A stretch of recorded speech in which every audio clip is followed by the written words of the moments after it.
નમસ્કાર. જૈન દર્શનમાં આખું બ્રહ્માંડ ખબર છે એક મોટા નકશા જેવું છે અને એમાં દરેક જગ્યાનું પોતાનું એક ખાસ આધ્યાત્મિક મહત્વ છે. તો ચાલો આજે આપણે આ અનોખા વૈશ્વિક નકશાની એક મસ્ત સફર કરીએ. જુઓ, જૈન દર્શન પ્રમાણે આપણું આ બ્રહ્માંડ કેટલું વિશાળ છે અને એક લોકથી ભરેલું છે. એમ સમજો કે આ એક એવું વિશ્વ છે જ્યાં શક્યતાઓનો કોઈ પાર જ નથી, અનંત છે.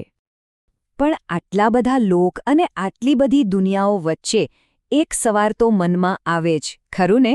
કે એવી તે કઈ જગ્યા છે જ્યાં કોઈ જીવ મોક્ષ એટલે કે સંપૂર્ણ મુક્તિ મેળવી શકે? અને આ કોઈ સામાન્ય ભૌગોલિક પ્રશ્ન નથી, આ તો જ્ઞાનના સાચા માર્ગની શોધ છે. તો આ જે મોટો સવાલ આપણે પૂછ્યો, એનો જવાબ એક જ મુખ્ય વિચારમાં છુપાયેલો છે. અને આ એવો વિચાર છે જે જૈન દર્શનની આખી આધ્યાત્મિક ભૂગોળનો પાયો છે, એનું કેન્દ્ર છે. અને એ સ્થાન એટલે કર્મભૂમિ. નામ પરથી જ ખ્યાલ આવે, કર્મની ભૂમિ. આ એવી જગ્યા છે જ્યાં કરેલા આધ્યાત્મિક પ્રયત્નોનું ફળ મળે છે.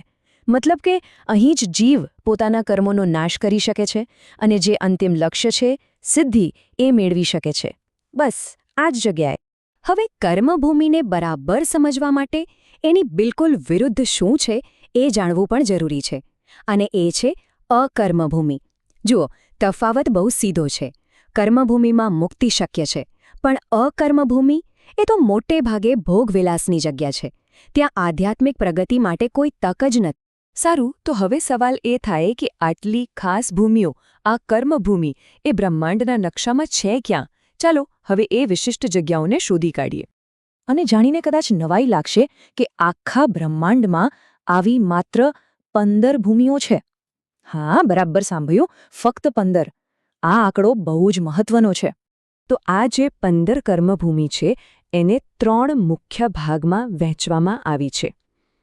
5 છે ભરત ક્ષેત્રો, 5 છે ઐરાવત ક્ષેત્રો અને 5 છે મહાવિદેહ ક્ષેત્રો.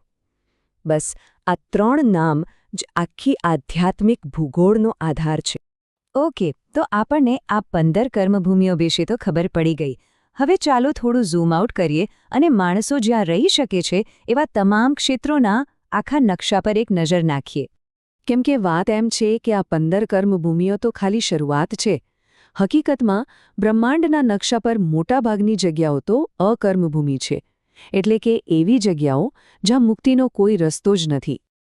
આમાં સૌથી પહેલા આવે છે લવણ સમુદ્રમાં આવેલા 56 અંતર્દ્વીપ.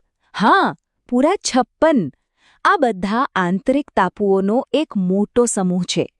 અને એટલું જ નહીં, આ 56 અંતર્દ્વીપો તો છે જ, પણ એની સાથે દેવકુરુ અને ઉત્તરકુરુ જેવા બીજા મોટા પ્રદેશો પણ. હા, એ બધા પણ અકર્મભૂમિ જ છે. તો આ બધું ભેગું કરીએ તો શું થાય? આ ભૂગોળ પ્રમાણે માણસો જ્યાં વસી શકે એવા કુલ ક્ષેત્રોની સંખ્યા પહોંચે છે 101 પર. તો આ આખી ભૂગોળનો સાર અહીંયા એકદમ સ્પષ્ટ થઈ જાય છે.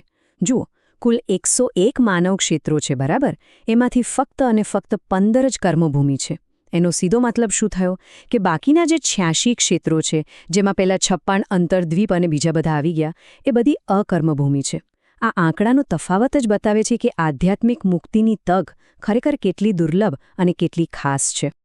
ઠીક છે, તો આપણે આખી ભૂગોળ તો સમજી લીધી, પણ સૌથી મોટો અને સૌથી અગત્યનો સવાલ તો હવે આવે છે કે આ કર્મભૂમિ અને અકર્મભૂમિ વચ્ચેનો તફાવત આટલો બધો મહત્વનો છે જ શા માટે? અને એનો જવાબ એ છે કે જેઓ આપણને મોક્ષનો સાચો માર્ગ બતાવે છે, એ જ્ઞાનીઓ એટલે કે તીર્થંકર ભગવંતો, એમનો જન્મ ફક્ત અને ફક્ત કર્મભૂમિમાં જ થઈ શકે છે. બસ આ એક જ વાત આખી ભૂગોળને અર્થપૂર્ણ બનાવે છે. આ જ એની ચાવી છે. તો આનો અર્થ એ થયો કે આ 15 કર્મભૂમિનું મહત્વ ખાલી એટલું જ નથી કે ત્યાં મુક્તિ મળી શકે છે. ના, એનું મહત્વ એ છે કે તે જ્ઞાનના પ્રકાશનું ઉદ્ગમ સ્થાન છે. આ જે જગ્યાઓ છે જ્યાંથી આખા બ્રહ્માંડ માટે મુક્તિનો દરવાજો ખુલે છે. જરા વિચારો, જો આ ભૂમિઓ ન હોત તો મોક્ષનો માર્ગ કદાચ હંમેશા માટે અજાણ્યો જ રહી જાત. આજના આ વિશ્લેષણમાં બસ